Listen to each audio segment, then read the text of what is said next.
જ્યારે રાજાનો પ્રિય મંત્રી પોતે જ બની ગયો ચોર, પછી શું થયું?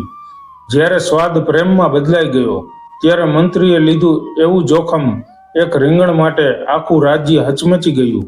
જ્યારે પત્નીના પ્રેમ અને રાજાના ડર વચ્ચે ફસાયો એક મંત્રી, માત્ર એક રીંગણ માટે તેણે જોખમમાં મૂકી પોતાની ઇજ્જત અને જીવ બંને.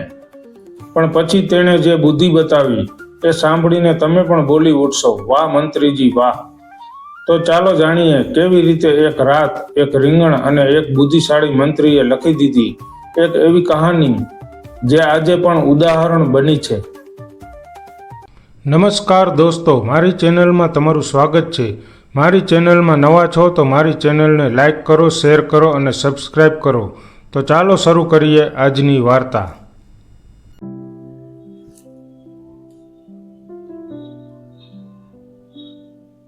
ઘણા સમય પહેલા એક રાજા એક રાજ્ય પર રાજ કરતો હતો. રાજાના મહેલની નજીક એક શાકભાજીનો બગીચો હતો. તેના મહેલ માટે શાકભાજી આ બગીચામાંથી જ આવતા હતા. રાજાને રીંગણ ખૂબ જ ગમતું હતું અને તેણે પોતાના બગીચામાં એક નવી જાતના રીંગણ વાવ્યા. જ્યારે રીંગણનો પાક આવ્યો ત્યારે રાજાએ રીંગણ ભરથા અને બાટીનો ભોજન સમારંભ યોજવાનું નક્કી કર્યું, જેમાં મહેલના બધા મંત્રીઓ, સૈનિકો અને નોકરો હાજર રહેશે. રસોઈયાએ રીંગણ ભરથા અને બાટી ખૂબ જ કાળજીપૂર્વક તૈયાર કરી. ભોજન સ્વાદિષ્ટ હતું અને રાજા સહિત મહેલમાં દરેક વ્યક્તિએ રીંગણ ભરથા અને બાટીનો આનંદ માણ્યો. રાજાના એક પ્રિય મંત્રી હતા જેમને રીંગણ ભરથા અને બાટી ખૂબ જ ગમતી હતી અને તેમણે કેટલાક રીંગણ ભરથા અને બાટી છુપાવીને પોતાના ઘરે લઈ ગયા. જ્યારે મંત્રી ઘરે આવ્યા ત્યારે તેમણે તેમની પત્નીને ભોજન આપ્યું. મંત્રીની પત્નીએ પણ રીંગણ ભરથા અને બાટીનો આનંદ માણ્યો. ભોજન પૂરું થયું પણ તે હજુ પણ સંતુષ્ટ ન હતી. મંત્રીની પત્નીએ તેને કહ્યું, મને રીંગણ ભરથા અને બાટી ખૂબ જ ભાવ્યા. કૃપા કરીને મને રાજાના મહેલમાંથી આ રીંગણ લાવી આપો, જેથી હું ભરથા બનાવી શકું અને આપણે તેને મન ભરીને ખાઈશું. મંત્રી જાણતા હતા કે રાજાના રીંગણ ખૂબ ગમે છે અને જે કોઈ તેને મહેલમાંથી ચોરી કરશે તેને કડક સજા કરવામાં આવશે. મંત્રીએ કહ્યું, હે ભગવાન, આ રાજાના બગીચાના રીંગણ છે. જે કોઈ તેને ચોરી કરશે તેને રાજા કડક સજા કરશે. પરંતુ મંત્રીની પત્નીને રીંગણ ભરથા અને બાટી એટલી બધી ભાવતી હતી કે તેણે મંત્રીની કોઈ પણ વાત સાંભળવાનો ઇનકાર કર્યો. જો તેણીને રાજાના મહેલમાંથી રીંગણ નહીં મળે તો તેણીએ તેના માતા પિતાના ઘરે કાયમ માટે જતી રહેવાની ધમકી આપી. મંત્રીએ તેની પત્ની કરતા રાજાનો ગુસ્સો સહન કરવાનું વધુ સરળ લાગ્યું.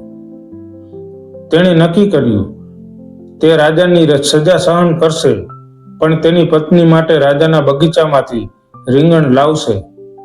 બીજા દિવસે વહેલી સવારે મંત્રી બગીચાનું નિરીક્ષણ કરવા રાજાના મહેલમાં પહોંચ્યા. મંત્રીએ તક મળતા જ કેટલાક રીંગણા તોડી તેની પત્નીને આપવા ઘરે પાછા ફર્યા. મંત્રીની પત્ની ખૂબ ખુશ થઈ ગઈ અને સાંજ પડતા જ તેણે રીંગણ ભરથા અને બાટી તૈયાર કરી. રીંગણ ભરથા ખૂબ જ સ્વાદિષ્ટ હતા. બંનેએ મન ભરીને ખાધું. મંત્રીની પત્નીએ કહ્યું, આપણે પહેલેથી જ ખાધું છે, પણ આપણો દીકરો છત પર સૂઈ રહ્યો છે અને તે ભૂખ્યો પણ છે. તે સ્વાદિષ્ટ રીંગણા ભરથા અને બાટીનો હકદાર છે. મંત્રીએ કહ્યું, જો આપણે આપણા દીકરાને રીંગણા ભરથા ખવડાવીશું તો આ સમાચાર રાજા સુધી પહોંચશે, કારણ કે આપણો દીકરો ક્યારેય જૂઠું નથી બોલતો અને તે સત્ય જ બોલશે. મંત્રીના વારંવાર ઇનકાર છતાં તેની પત્ની સંમત ન થઈ, એટલે મંત્રી પોતાના દીકરાને જગાડવા માટે છત પર ગયો અને તેના હોશિયાર મને એક યોજના કરી. મંત્રી છત પર પાણી લઈને ગયો અને વરસાદ પડી રહ્યો હોય એમ તેના દીકરા પર રેડ્યું. મંત્રીએ પોતાના દીકરાને જગાડ્યો અને કહ્યું, દીકરા, ભારે વરસાદ પડી રહ્યો છે, અંદર આવતો રહે. મંત્રી પોતાના દીકરાને નીચે લઈ ગયો, કપડાં બદલ્યા અને તેણે દીકરાને રીંગણ ભરથા અને બાટી ખવડાવી. છોકરાને પણ ખોરાક ખૂબ જ સ્વાદિષ્ટ લાગ્યો. બીજા દિવસે રાજાને ખબર પડી કે કોઈએ તેના મહેલમાંથી રીંગણ ચોર્યા છે. આ વાતથી તે ગુસ્સે થયો અને તેણે તેના સૈનિકોને ચોરને શોધવાનો આદેશ આપ્યો. સૈનિકોએ તપાસ કરી અને જોયું કે મંત્રી તે સવારે બગીચામાં ગયો હતો. રાજાને આ વાતની જાણ થઈ અને રાજાએ મંત્રીને બોલાવ્યા. મંત્રી સમજી ગયા કે રાજાને તેના પર શંકા છે. મંત્રી રાજા પાસે ગયા. ત્યારે રાજાએ તેને પૂછ્યું કે શું તેણે મહેલમાંથી રીંગણ ચોર્યા છે? મંત્રીએ જવાબ આપ્યો, મહારાજ, મારામાં એવી હિંમત નથી કે તમારા બગીચામાંથી રીંગણની ચોરી કરું. રાજાને ખબર હતી કે મંત્રીનો દીકરો ક્યારેય જૂઠું નથી બોલતો. તેણે મંત્રીના દીકરાને બોલાવીને પૂછ્યું, દીકરા, ગઈકાલે તમારા ઘરે શું રાંધ્યું હતું?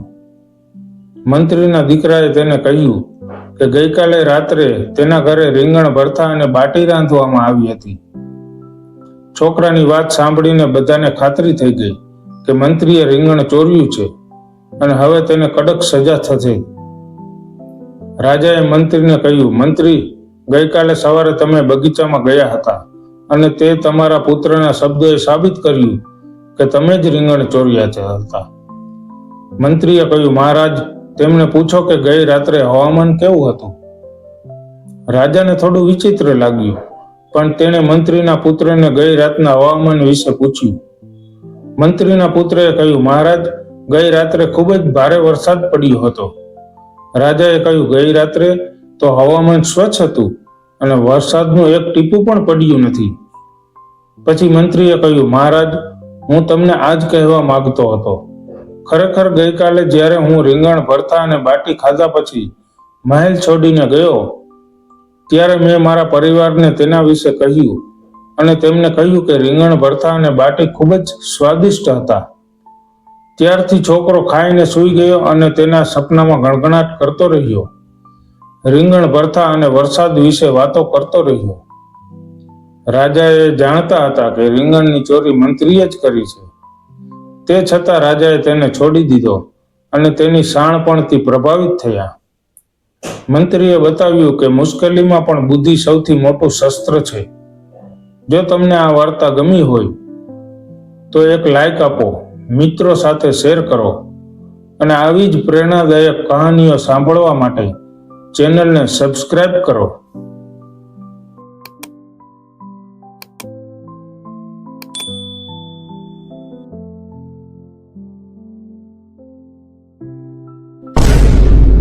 આ વિડીયો તમને ગમ્યો હોય તો મારી ચેનલને લાઈક કરો, શેર કરો અને સબસ્ક્રાઇબ કરો.